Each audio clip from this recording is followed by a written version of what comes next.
바람이 시작되는 장소가 어디냐? 전통의 강호인 등산 동호회, 온라인 어플 다 1등은 바로 감정, 이 여성분에게 들었던 감정이 정말로 진실했나? 도저히 놓칠 수가 없다. 협박을 하기 시작합니다. 야, 그래? 네가 올 때는 네 맘대로 왔을지 몰라도 갈 때는 함부로 갈 수 없다. 너 나랑 그만 만나면 내가 회사 커뮤니티에 공부하겠다. 그거는 회사 사람들한테 다 알려. 너네 남편한테도 너가 더러운 일이라고 하죠.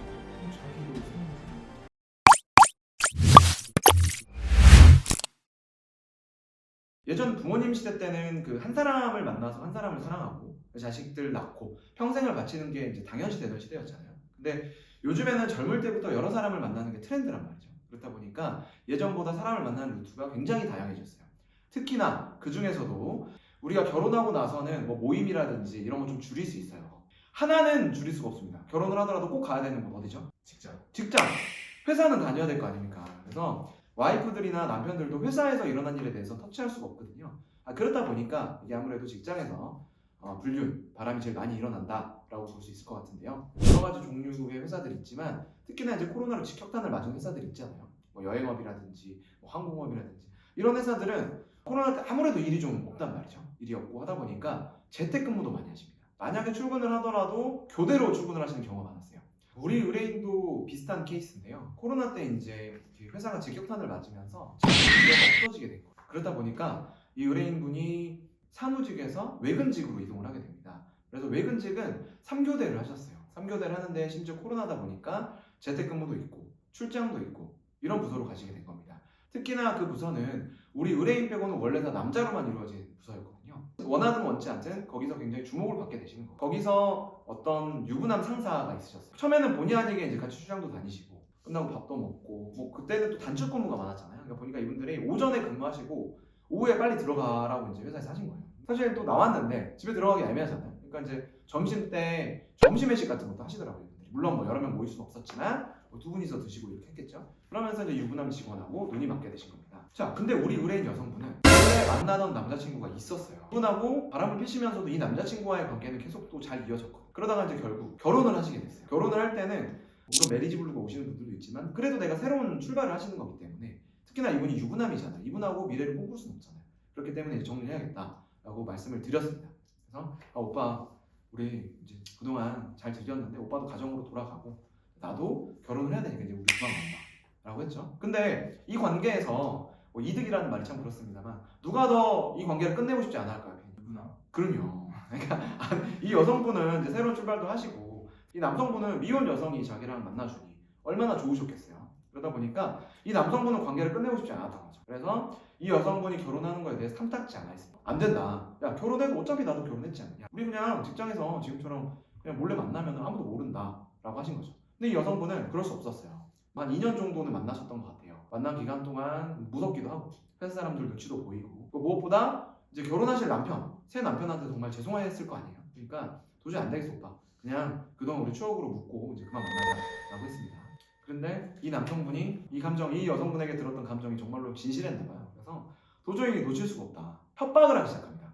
야, 그래? 네가 올 때는 네 맘대로 왔을지 몰라도 갈 때는 함부로 갈 수 없다.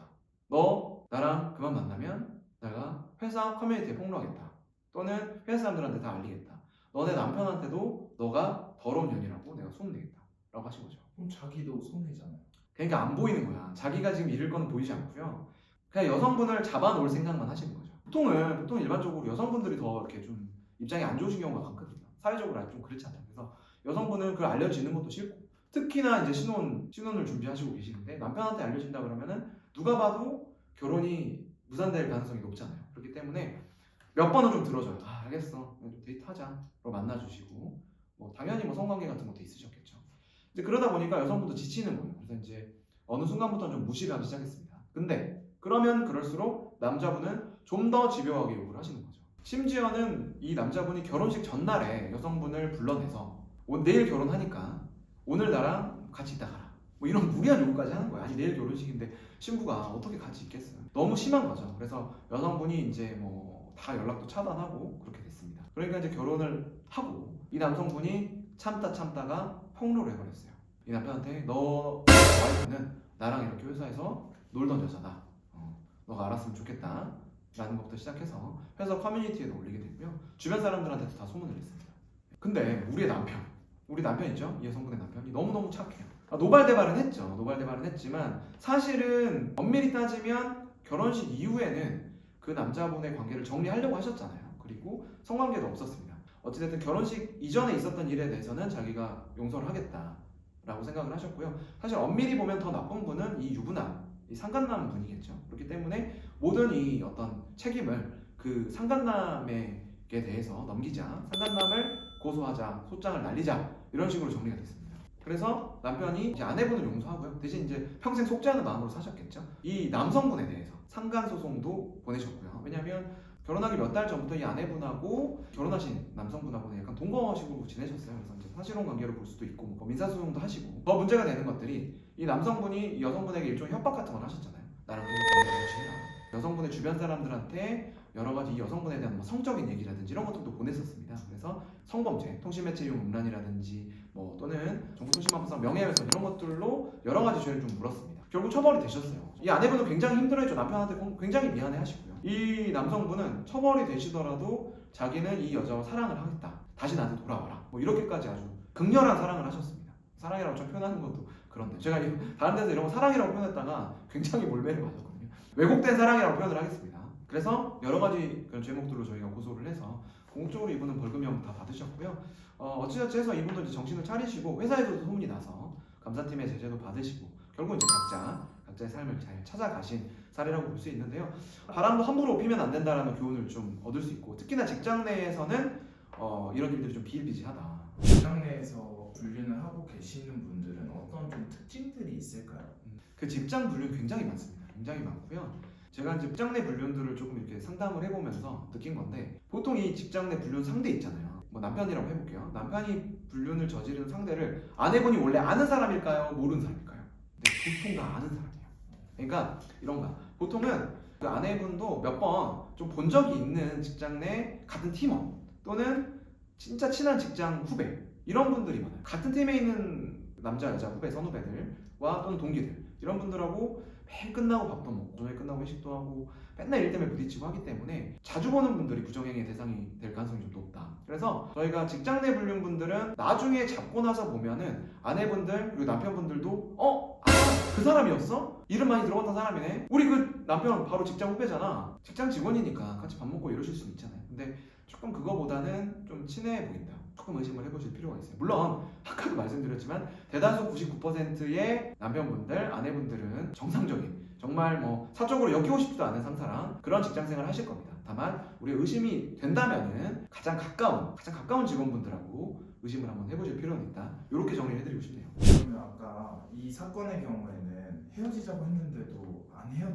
그러니까 못 헤어졌잖아요. 대처 방법이 따로 있을까요? 사람의 마음이라는 게 사귈 때는 둘이 좋아서 사귀었지만 한 사람의 마음이 먼저 돌아서는 게 사랑의 일반적인 어떤 패턴이잖아요. 그 중에서 특히나 불륜이라고 한다 그러면은 누군가 한 명이 끝냈을 때 그래? 알았어 나도 오늘부터 빠이 이렇게 하시면 좋지만 그렇게 되기가 쉽지 않습니다. 왜냐면 불륜은 일반 사랑보다는 그만큼 좀 상대를 찾기도 어렵고 그리고 내가 말 그대로 외도로 하는 거기 때문에 좀 더 이 마음이 더 절박해요. 더 숨기면서 하고 더 애틋하다고 하시거든요. 그렇기 때문에 한 사람의 마음이 정리가 됐을 때 다른 분이 굉장히 이거에 대해서 노여워하시는 경우가 많아. 이제 그러다 보면 아까 우리 의뢰인의 케이스처럼 협박을 하시는 경우도 있고요. 뭐 이걸 이용해서 명예훼손, 모욕, 통신매체 이용 음란 이런 어떤 말에 대한 죄를 범하시는 경우도 있고 경우에 따라 성범죄를 저지르시는 분도 있습니다. 이런 것들을 빌미로 너 남편한테 폭로할 테니까 나랑 성관계 가져 라는 것들을 하시는 경우가 있는데요. 그렇다고 또 회사 사람들한테 고민을 상담하시면 그 자체로 또 소문이 나시는 경우가 있어요. 이런 경우에 뭐 변호사가 내용 증명을 보낸다든지 은밀하게 고소장을 보내시면서 이런 분들을 좀 달래기 해요. 이분도 알려져서 좋을 게 하나도 없잖아요. 그러니까 그때는 이제 어떤 이런 외도에 정신이 나가 계실 때가 있거든요. 근데 이제 변호사한테 연락을 받으면 조금 정신이 돌아오시는 분들이 있으니까 반드시 혼자 고민하지 마시고 끙끙 앓지 마시고 변호사와 상담을 하시는 게 좋은 해결책일 것 같습니다. 오늘 사내불륜 천태만상에 대해서 이야기 나눠보았습니다. 유익하셨다면 구독, 좋아요 부탁드리고요. 앞으로도 좋은 영상으로 찾아뵙겠습니다. 감사합니다.